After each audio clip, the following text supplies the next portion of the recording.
Hello les amis, j'espère que vous allez bien. Alors, comme vous pouvez le voir, je vais à nouveau usiner un arbre, mais ce coup-ci, vraiment, c'est un arbre qui va vraiment être assez compliqué niveau matière à usiner, hein, puisqu'il s'agit donc d'un arbre en inconel. Alors, plus précisément, un Asteloy C276, diamètre 100 mm. On peut le voir, je l'ai déjà monté sur le Cazeneuve. Alors c'est une matière que je n'ai jamais usinée, hein. Enfin en tout cas pas dans ces conditions. C'est-à-dire que c'est un gros arbre de pompe que je dois faire pour et qui a vraiment des tolérances qui sont ultra serrées et surtout des tolérances de concentricité qui sont très élevées, hein, je dirais. Alors pour l'usiner, comme vous voyez, je vais utiliser donc mon Piacois de 500 mm digital de chez Verka. Donc là, je vous ai passé le montage, hein. Je suis simplement là en train de vous montrer comment je vais tourner les portées de lunettes, hein, pour tout simplement pouvoir le mettre à la longueur. Alors comme je vous le disais, c'est une matière que j'ai encore jamais usinée, donc j'étais assez frileux, assez peureux, je dirais, parce qu'on m'a toujours dit que l'inconel c'est une matière qui est très tenace, hein. Pour vous faire une idée, pardon, c'est un petit peu comme le pire des inox que vous avez jamais usiné, c'est-à-dire que c'est raide, euh, et les plaquettes ont vraiment beaucoup de mal à tenir. Alors, je reste toujours en plaquette niche, hein, bien sûr.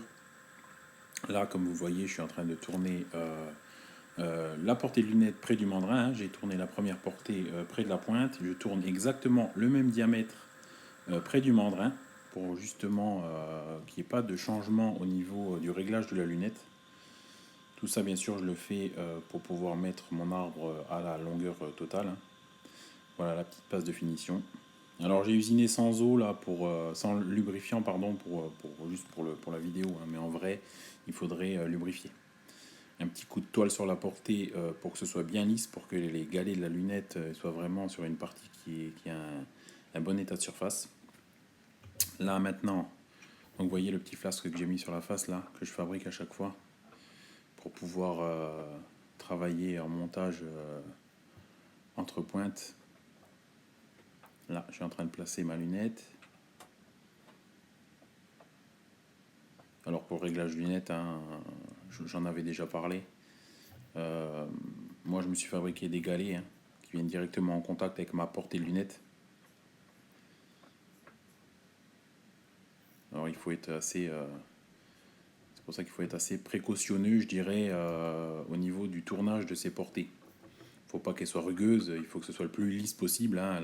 La qualité de votre arbre va directement en être liée. Vous voyez là, je vais amener en contact donc mon galet avec ma portée de lunettes.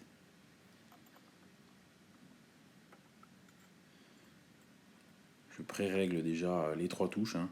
Je les mets à quelques millimètres du diamètre de portée de lunettes.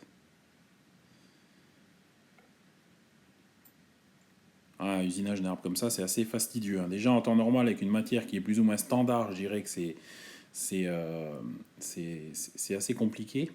Mais alors avec des matières pareilles. Bon, j'ai usiné les petites portées lunettes, je me suis dit ça va aller, ça va bien se passer, ça a l'air de plus ou moins bien s'usiner. Mais vous verrez par la suite que c'était un petit peu plus compliqué que, que ce que je pensais. Alors là, j'amène tranquillement mon galet en contact avec ma pièce, ma portée de lunettes. Voilà. Alors, c'est pas, il faut pas mettre une grosse pression dessus, hein. C'est vraiment juste un maintien. Toujours un petit filet d'huile, hein, bien sûr, pour que la bande de roulement se passe bien. Le plus gros risque, je dirais, c'est que quand vous usinez la face, c'est qu'un copeau vienne se coincer entre, et encore, ça arrive de temps en temps. Bon, c'est pas la fin du monde, mais ça fait des petites marques dans la portée de lunettes, et c'est pas terrible, hein. Ça fait après un mauvais état de surface et tout ça. Bon, mais là, ça a été. Voilà, toujours avec mon 4 morts, hein, comme d'habitude. Pour des arbres de cette dimension, je privilégie vraiment le 4 morts.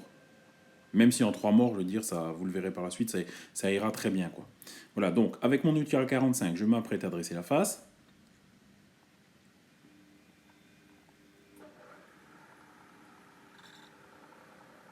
Donc là, bien sûr, lubrification obligatoire, hein, je dirais, vu la matière.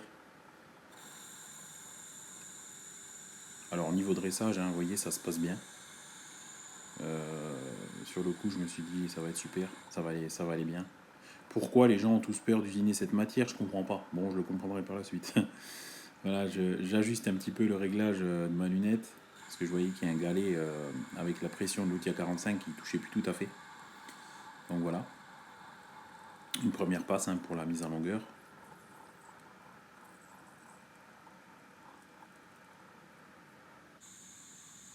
Une deuxième passe. Alors je prends des passes de 1 mm. Hein. Tout que la lunette est montée, je dirais. Vous voyez, je réajuste encore un petit peu la lunette. Quand la lunette est montée, je veux dire, on peut pas prendre de grosses passes. Hein. Il y a quand même beaucoup d'efforts.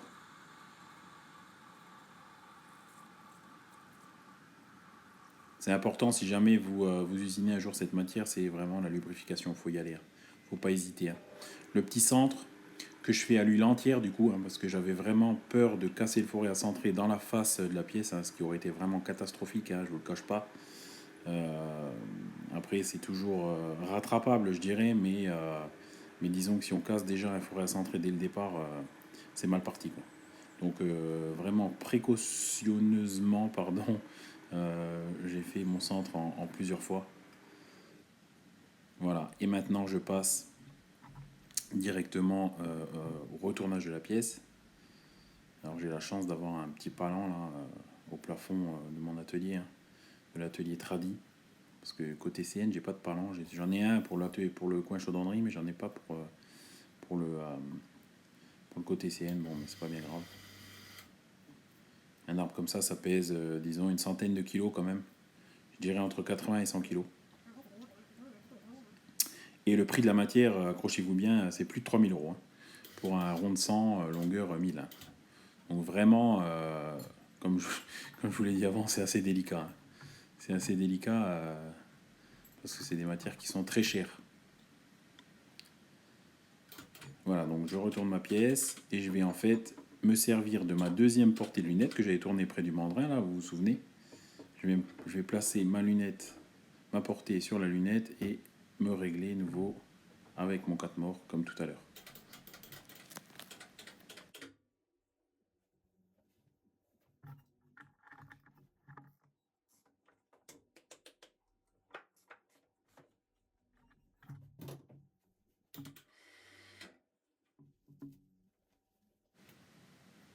Donc vous voyez que mon 4 morts, je l'avais desserré vraiment toujours sur les deux mêmes morts, comme ça j'ai vraiment les deux morts là à resserrer tout simplement et à affiner un petit peu le réglage. Voilà, j'ai quand même un peu plus de 5 dixièmes, 6 dixièmes. Bon, je vous conseille d'aller regarder le tuto sur le réglage du 4 morts hein, si ça vous intéresse. Je travaille toujours comme d'habitude en mort opposé. Hein. Je règle les deux morts opposés et ensuite je passe aux deux autres en opposé. Il faut travailler avec méthode, hein, comme toujours. C'est pas bien compliqué, il faut juste être patient. Bon là j'essaye vraiment d'affiner au maximum le réglage de la pièce. Hein. Je pourrais très bien le laisser comme ça. Pour les bouches, je veux dire, ça jouerait pas du tout. Mais comme j'ai besoin d'une concentricité qui soit vraiment quasiment parfaite, je me suis vraiment donné du mal et j'ai fait en sorte d'avoir le meilleur réglage possible. Quoi. Là, j'avais 3-4 centièmes, j'ai laissé comme ça. Bon. Je passe au dressage de la deuxième face, toujours en lubrifiant un maximum. Dressage et du coup, mise en longueur totale de l'arbre. Et suivi d'un centre, bien sûr. Alors pour l'instant, avec l'outil A45, j'ai vraiment aucune difficulté à l'usiner. Hein, ça s'usine vraiment très bien. Mais je restais quand même très prudent hein, vis-à-vis de l'usinage. Hein. J'avais vraiment peur de le rater en fait. Je vous dis franchement, si vous ratez une pièce comme ça fait mal au porte-monnaie quoi.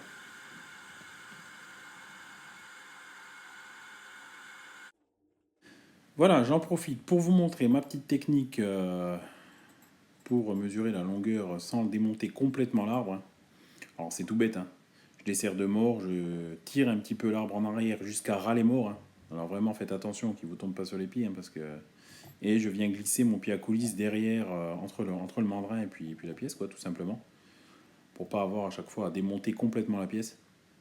C'est un petit gain de temps, et bon voilà. Ça évite pas mal d'efforts, je veux dire. Et ensuite, je prends le passe final pour la mise à l'abri totale. On verra, ça peut prendre un dixième, ça passe pas super facile. Ça, c'est super obligé, ils sont précis. D'ailleurs, je fais la vérification à fond. Et ensuite, je passe au centrage du deuxième côté, comme tout à l'heure, à l'huile entière. J'y vais vraiment pas de loup. Je débourre même pas à tous les millimètres, hein, je dirais tous les 5 dixièmes, pour être vraiment sûr de ne pas casser le fourré à centrer dedans, comme je vous le disais avant. Ça aurait été catastrophique. Bon, j'ai eu de la chance, tout s'est bien passé, j'ai rien cassé.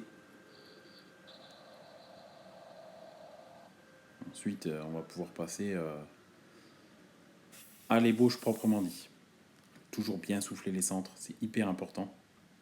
Voilà, donc maintenant, je vais mettre ma pointe d'ébauche. Alors, vous voyez, c'est une pointe où il y a un petit manomètre dessus, là, qui va me permettre de régler la pression que je veux mettre sur l'arbre. Et surtout, cette pointe, elle va, quand l'arbre va chauffer et se dilater, donc en longueur, hein, ça va lui éviter de plier à l'arbre. Parce que la pointe, elle va rentrer, elle est montée sur un ressort.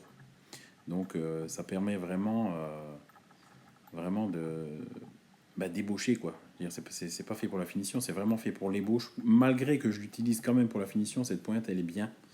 Elle est vraiment bien pour les arbres qui ont besoin d'une bonne concentricité, hein, et qui ont une grosse déformation à l'ébauche, comme cet arbre-là. Oui, là, je démonte ma lunette. Bon, là, je dirais c'est le début des problèmes, hein, parce que je vais avoir des vibrations, vous allez voir, ça va être assez compliqué, quoi. Mais bon, au final, j'aime ça, hein, donc c'est des bons challenges, hein. C'est des bons challenges, même si ça fait un petit peu transpirer, hein. Je vais tenter la première ébauche avec un autre outil, hein, outil plaquette W de chez Niche. Je me suis dit, comme il y a 6 côtés aux plaquettes, c'est la plaquette qui va être la plus économique et la plus robuste pour commencer, pour attaquer justement cette matière. Alors très honnêtement, la plaquette, elle faisait l'affaire, hein. C'était pas du tout une plaquette qui était prévue pour justement de l'inconel comme ça. Il faut savoir que l'inconel, c'est une matière qui résiste à la chaleur, hein. Donc en fait, toute la chaleur va être entre guillemets propulsée sur la plaquette. Et c'est pour ça que les durées de vie de plaquettes sont très limitées pour l'usinage de matières de ce genre. Donc plutôt que de cramer, on va dire, une plaquette tous les 200 mm, un côté de plaquette tous les 200 mm, hein, comme c'est de l'acier réfractaire, j'ai préféré opter pour une autre technique, hein, tout simplement changer un outil et puis attaquer les choses différemment. Je vais vous montrer ça tout de suite. Là, voilà, je veux dire, la plaquette elle fait l'affaire, mais elle était limitée en durée de vie. Donc ce que j'ai fait, j'ai pris mon outil à 45, hein, avec une plaquette à rayon de 0,8. L'attaque du coup est plus douce. Voilà, les avances, j'ai mis 0,2 mm par tour, hein, et les avances étaient juste nickel. Pour l'ébauche, c'était parfait, hein. Il me semble que pour tout l'arbre, j'ai dû cramer 2 plaquettes complètes, voilà, pour l'ébauche, hein. Ce qui est quand même exceptionnel, hein, parce que j'avais pas du tout de plaquettes pour l'asteloïde. Bon, j'étais quand même content d'avoir trouvé les bons réglages, hein, parce que c'était pas facile, hein. On le voit pas sur la vidéo, mais j'ai essayé plusieurs outils. J'avais pas tout vous détailler non plus, parce que voilà. Mais, une plaquette négative comme ça, avec une coupe négative pour ce genre d'usinage, c'est ce que j'ai trouvé de mieux. Alors là, j'ai dû passer sur mon Cazeneuve HB500, parce que figurez-vous que j'avais des pièces volumineuses à passer sur mon HB575, hein. Donc, par la force des choses, j'ai dû changer de machine, hein. Mais bon, après, voilà, la technique reste la même, hein, étant donné que c'est quasiment les mêmes machines. Sauf que là, ce coup-là, je suis en 3 morts, voilà. Bon, ça a été très bien aussi, hein.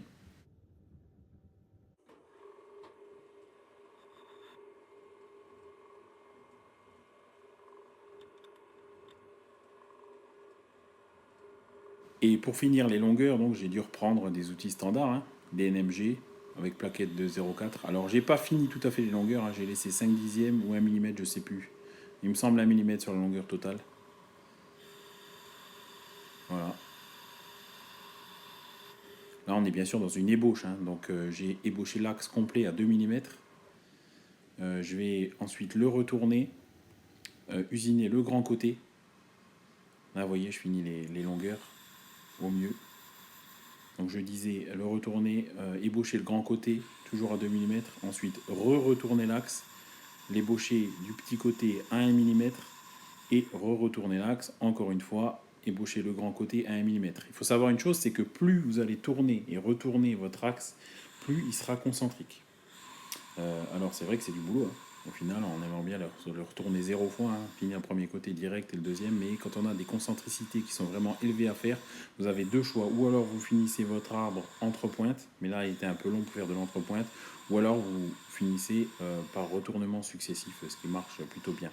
Mais attention au réglage, hein. Attention à toujours avoir votre centre qui va être super propre, des pointes qui sont vraiment concentriques, à pas mettre trop d'efforts d'usinage sur l'arbre, hein, parce que ça peut très vite se voiler, hein. Et une fois qu'un arbre est voilé, malheureusement, pour le dévoiler, c'est quasi impossible. De temps en temps, vous avez un petit coup de chance à la presse, hein, mais c'est quasiment impossible. Et il faut savoir aussi une chose, c'est qu'un arbre ne se finit jamais en une seule journée, hein. Vous allez ébaucher votre arbre, vous le laissez reposer et une nuit, disons, ou une journée, pour, euh, pour permettre vraiment à la matière et aux tensions qu'il y a dans l'acier de s'évacuer. Voilà, tout simplement. Donc là, vous pouvez voir que la contrepointe, elle est vraiment bien sortie, hein. On n'a plus beaucoup de marge d'usinage sur ce genre de pièces, hein. C'est vraiment, le Cas9, c'est un entrepointe 1000. Et là, il me semble qu'on est à 970 ou 960. Donc on a vraiment très peu de marge. On voit d'ailleurs à droite la pointe qui dépasse du bâti. Alors on pourrait encore mettre un petit peu plus long, hein. Je l'ai déjà fait. Bon, c'est pas super conseillé, mais disons que ça passe quand même limite, quoi. Alors je vous ai passé la partie desserrage et retournement, hein.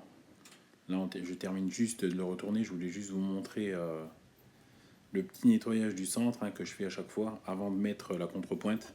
Donc là, voilà, je serre mon mandrin, pas trop fort parce que je vais quand même appliquer un petit réglage.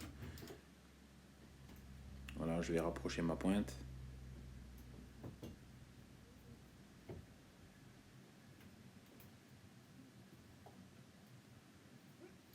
C'est des opérations toutes bêtes, hein, mais il faut quand même faire ça avec précaution. Voilà, un petit coup de soufflette dans le centre. La pointe au plus proche, hein, ça sert à rien de la sortir de 200 mm, hein. Sinon l'ensemble risquerait de balancer. Donc vraiment la pointe rentrée un maximum pour se serrer au plus court. Voilà, donc je passe maintenant, après le retournement de la pièce, au réglage. Ah oui, j'ai un centième.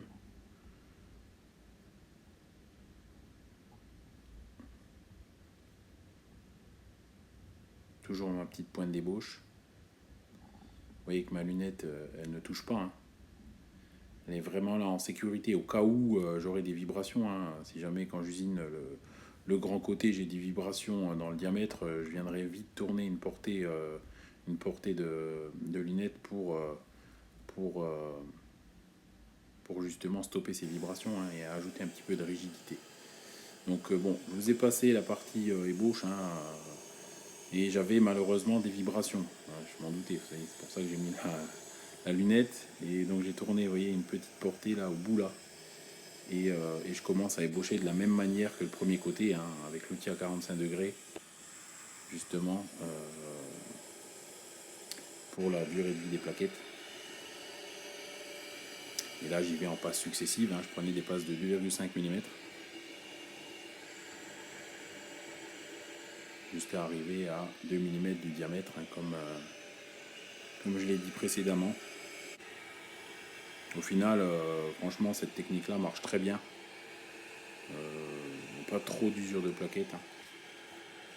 Bon, j'ai eu du mal à faire casser le copeau quand même. Mais bon, ça s'est relativement bien passé.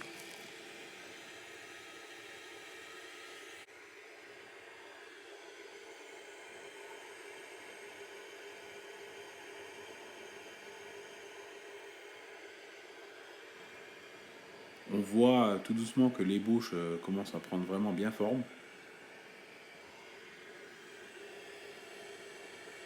Toujours une bonne lubrification. À ce moment-là, j'étais content parce que je voyais que ça se passait vraiment bien et que j'arrivais tout doucement à bout, quoi. Quand c'est une matière qu'on n'a jamais vraiment usinée, surtout de cette taille-là, j'étais un petit peu peureux, je dirais. Là, je finis les longueurs à 1 millimètre. Avec, bon, là, il y a une goutte sur l'image, on ne voit pas bien, mais c'est du DNMG, hein, comme tout à l'heure. Et là, pareil, je vais finir à ras la lunette aussi, le diamètre.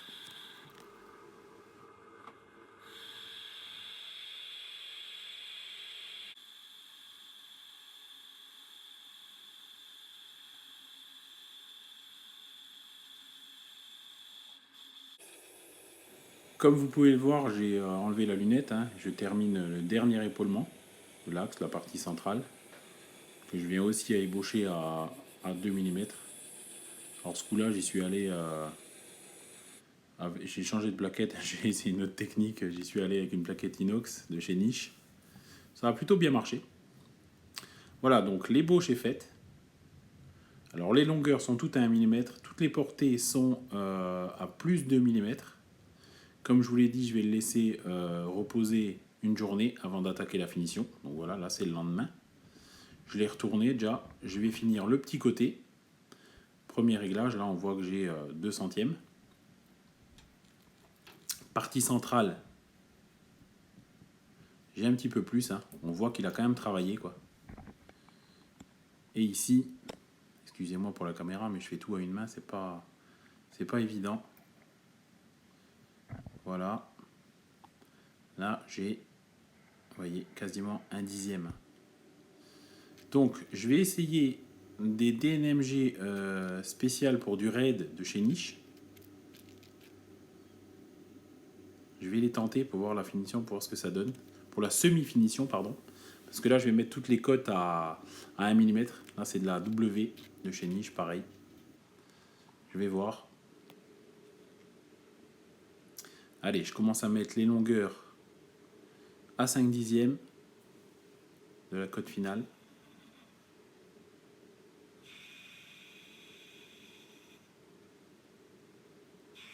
C'est comme ça qu'on procède lors d'une finition d'ailleurs. Hein. On vient tangenter sur la face. Enfin, c'est ma méthode. Hein. Après, elle n'est pas universelle. Hein. Mais c'est une méthode qui a fait ses preuves. Donc je viens d'abord mettre les longueurs. Hein, et ensuite, j'attaque les diamètres. En partant généralement du plus gros vers le plus petit. Voilà.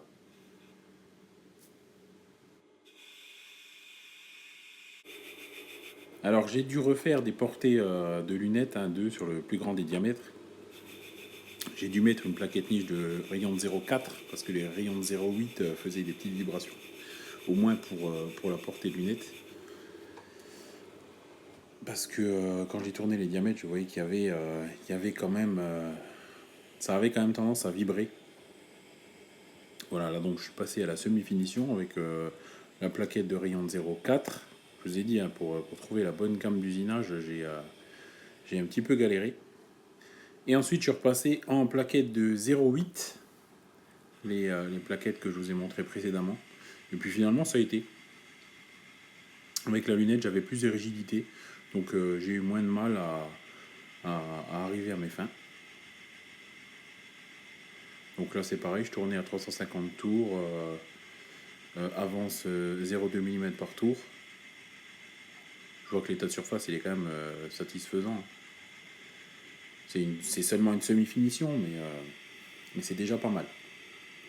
Là, surtout, ce qui comptait, en fait, c'est que je commence à avoir une concentricité qui soit vraiment proche de la perfection, quoi. Voilà, les petits chanfreins avant retournement de la pièce. Faut toujours chanfreiner, hein, je le dis tout le temps, hein, même si c'est de l'ébauche. Rien que pour vous, hein, quand vous allez manipuler la pièce, si vous vous coupez, eh ben, on ne peut plus travailler. Donc toujours chanfreiner, même si c'est seulement de l'ébauche. Voilà, donc je vais retourner. Je vous ai passé le moment du retournement. Hein, voilà. La pièce est retournée, j'ai remis la lunette en place et je vais donc régler ma pièce. Vous voyez, là j'ai un petit centième là. Ça commence à être pas mal là. Là pareil, un centième. La lunette n'est pas contre encore. Donc là, pareil qu'avant, je finis les longueurs.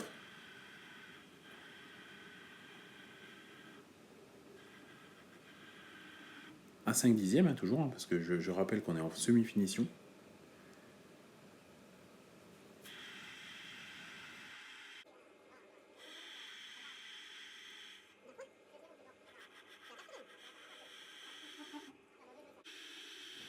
Allez, on attaque la finition, la semi-finition pardon, des diamètres du grand côté.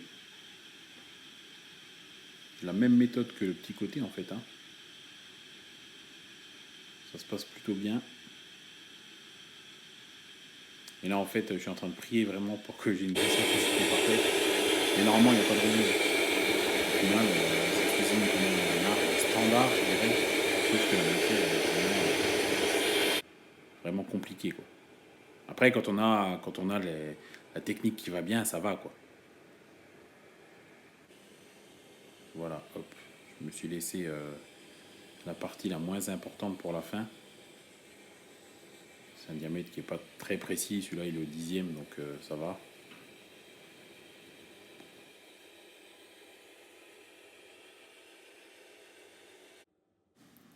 Allez, voilà. Il a été ébauché. Je contrôle juste ma concentricité, là. Alors, j'ai 1 centième en gros, en semi-finition, là, ce qui est vraiment pas mal. Donc, j'espère vraiment avoir 0 à la finition. Voilà, donc je l'ai retourné à nouveau une dernière fois. Et là, je vais vraiment attaquer la finition, quoi, hein, la finition du petit côté. Allez, les mises à longueur. C'est toujours les mêmes méthodes au final, hein, quand on regarde. Mise à longueur, semi-finition du diamètre et finition. Parce que je l'ai fini en 2 passes. Hein. Voilà, là, donc là, j'enlève les 5 derniers dixièmes avant d'attaquer la finition des diamètres.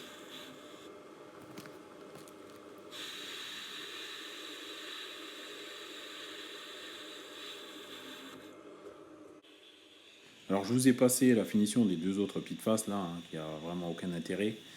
Là, je vous montre la finition des diamètres. Donc, j'ai mis une plaquette rayon de 0,4. Je tourne à 315 tours minute. Avance 0,1 mm par tour.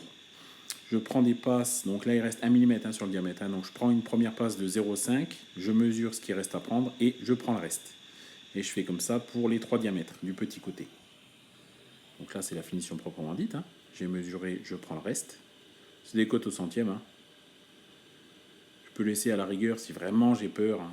Si vous avez peur, si vous faites un jour la même chose, vous laissez une petite surépaisseur de 1/2 centième et vous toilez quoi. Voilà la deuxième petite portée. Lubrification à fond, hein, comme d'hab. Et enfin la troisième portée.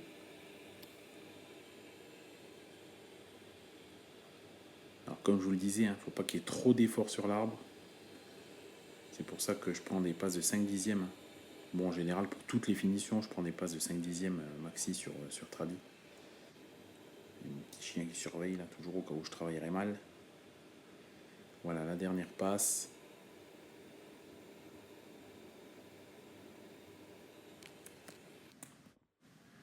Maintenant, j'usine une petite gorge de dégagement de filetage. Donc, j'usine à l'outil à tronçonner. Hein. Largeur de plaquette 3 mm. À l'huile entière, par contre. J'ai pas mis de lubrifiant. Je pense que, vu qu'on attaque directement à 90 degrés avec la face, l'huile entière, c'est ce qu'il y a de mieux hein, pour préserver la plaquette. Alors, j'y vais tranquille. Hein. Il n'y a pas grand risque, en fait, mais j'y vais tranquille. Hein. Il y a quand même des petites vibrations dans le fond de la gorge hein, que je vais limiter à la fin en tournant plus doucement. C'est des opérations qui restent quand même assez délicates. Hein. Il ne s'agit pas que la plaquette elle pète en fond de gorge, mais bon voilà. Après si vous y allez tranquille, il n'y a pas de raison que ça ne marche pas. Quoi. Alors, je privilégie vraiment l'huile entière sur ce genre d'usinage plutôt que le lube. Ça va quand même, vous avez quand même de meilleurs résultats. Là j'ai un beau copeau là donc c'est super. Allez, les chanfreins, comme d'habitude. Chanfrein à l'intérieur de la gorge. Là, un chanfrein un petit peu plus important de 2 à 45 pour le filetage qui va venir à cette place. Chanfrein sur la petite portée et chanfrein en bout d'arbre. Il faut faire attention que ça ne vibre pas. Ça serait dommage d'avoir des vibrations dans le filetage. Je monte maintenant mon outil à fileter. Alors là, pareil, j'y suis allé à l'huile entière. Je voulais pas trop y aller avec le lubrifiant. Je me suis dit déjà sur le coup, je mets le paquet. Je vais pas lésiner sur la quantité d'huile. J'avais vraiment pas envie que la plaquette elle me pète en plein filetage, parce qu'il aurait tout arraché. Et ça serait vraiment dommage de tout recommencer à cause de ça. Donc profondeur de pénétration 1,226 multiplié par le pas. Là c'est un pas de 2, donc ça fait 2,452 en profondeur totale. Je prends des passes de 2-3 dixièmes à chaque fois successives. Je tourne à 315 tours minute. Et je n'hésite pas, comme je vous le disais, à mettre de l'huile entière. Je fais plusieurs passes à vide. Vraiment, j'assure le coup. C'est pas dans ces moments-là qu'il faut se dépêcher. Et vous voyez, j'ai mis mon écrou déjà préparé au bord de ma pointe pour pas avoir à monter, à démonter à chaque fois la contrepointe. Donc là, voilà. Ça visse nickel. Et après nettoyage, j'ai mon premier côté qui est complètement terminé. Donc franchement, la qualité, je m'attendais pas à ça. C'est nickel. La rugosité arithmétique est vraiment respectée. Donc là, je vous ai passé à nouveau le dernier, ultime retournement d'axe. Vous voyez, j'ai mis un petit bout de papier pour pas marquer la pièce. Et je vais attaquer avec la même méthode que d'habitude la finition du grand côté. Donc voilà, j'usine d'abord les longueurs, fini, terminé. Et ensuite, j'attaque les diamètres.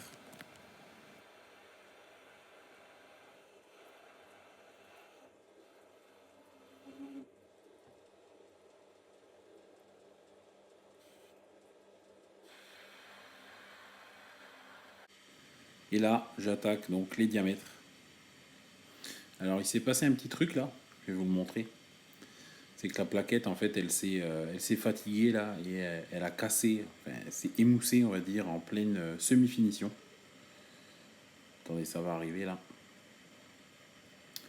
On voit que le copeau il commence déjà à filer bizarrement. Et là, vous voyez, la plaquette s'est émoussée, donc il y a un peu de repoussage de matière, je dirais, ce qui n'est pas du tout bon. C'est un coup à finir avec une conicité et à flinguer l'axe. Donc je repars sur une plaquette côté 9 et j'y vais. Heureusement que j'étais en semi-finition, qu'il me restait encore 5 dixièmes.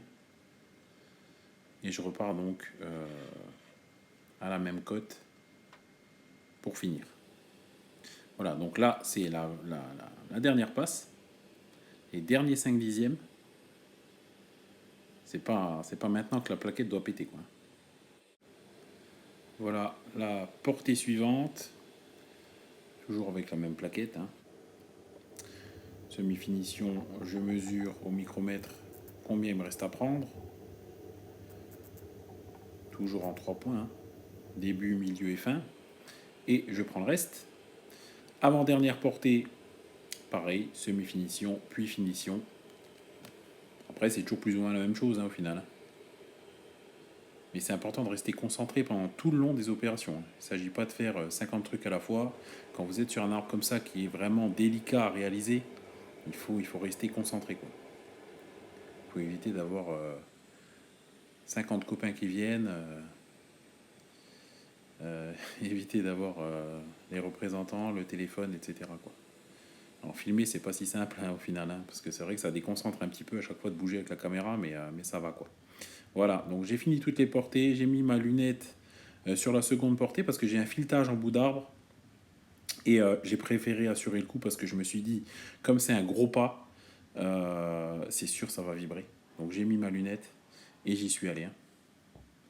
Voilà, donc là c'est un 36 par 3.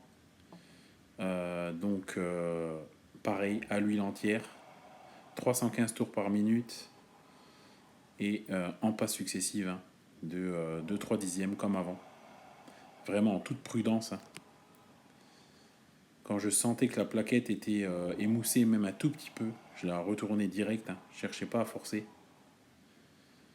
Et vraiment, la lunette, je pense que sur ce coup-là, elle m'a sauvé, hein, parce que si je l'avais pas mise, c'est certain que j'aurais eu des vibrations plein le filetage. Voilà, comme vous voyez, hein, huile entière, j'hésite pas, j'y vais. C'était pas le jour à lésiner. Et voilà. La partie tournage est finie, hein. Je vais contrôler maintenant la concentricité sur machine. Donc là, vous voyez que j'ai un peu plus que 5 microns. Là, pareil, entre 5 microns et 1 centième. La partie centrale, j'ai 5 microns. Et les diamètres suivants, pareil. 5 petits microns. Alors, je l'ai contrôlé sur machine et après, je l'ai contrôlé sur V, hein. Donc, en moyenne, j'avais entre 5 microns et 1 centième de concentricité sur toute la longueur, hein, ce qui est quand même magnifique, hein, faut dire.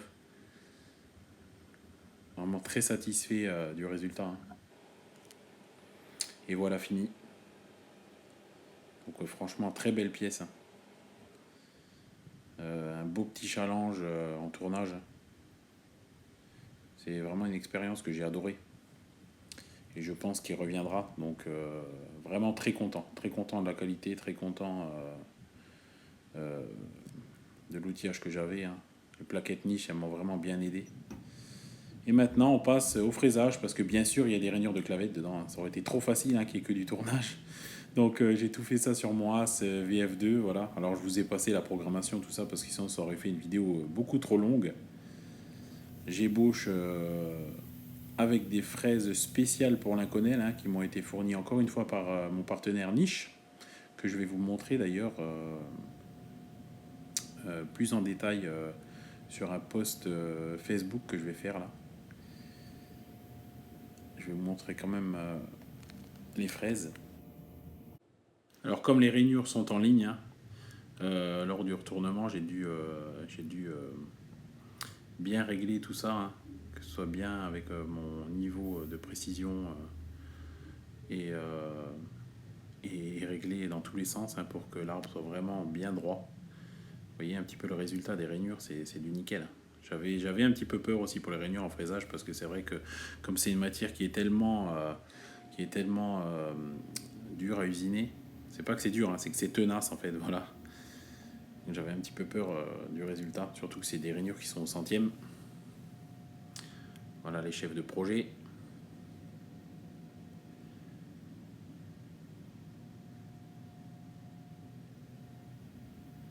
Donc voilà la dernière rainure. Et l'arbre qui est maintenant totalement terminé. Alors franchement, c'est un beau petit bébé. Alors cet Inconel Asteloy 276, il m'aura quand même donné un petit peu de fil à retordre, hein, j'avoue. mais au final, ça a été très bien. Avec le bon outillage, les bonnes techniques, ça va bien. C'est comme je vous le disais tout à l'heure, hein, c'était vraiment une bonne expérience. C'était vraiment super sympa à usiner. Un bon petit challenge. Et ça fait du bien de temps en temps de se dépasser, de faire des choses qu'on n'a pas, qui sortent un petit peu de l'ordinaire, qui vont être compliquées, où on va être un petit peu stressé, parce que c'est du bon stress, hein, au final. Mais franchement, j'espère en refaire beaucoup. Je l'ai dit plusieurs fois, mais j'ai pris beaucoup de plaisir à faire cette vidéo, hein. Alors un petit peu plus long que d'habitude, hein, parce que j'ai vraiment voulu détailler toutes les opérations, comme c'est vraiment une matière qu'on n'usine pas tous les jours et qui est assez complexe. J'espère en tout cas que ça vous a plu. N'hésitez pas à liker, à partager, un petit pouce bleu pour me faire avancer, c'est super sympa. Venez également sur le groupe Facebook USM Fabrication, on est plus de 11 000 maintenant, à y partager plein de bonnes choses, hein, des bons plans, vos travaux du quotidien. C'est une mine d'or, plus de 30 posts par jour. Donc n'hésitez pas à nous rejoindre, ce sera avec grand plaisir. Voilà. Et puis à bientôt dans une prochaine vidéo, hein. On a de sacrés projets jusqu'à la fin de l'année. À bientôt les amis, à plus.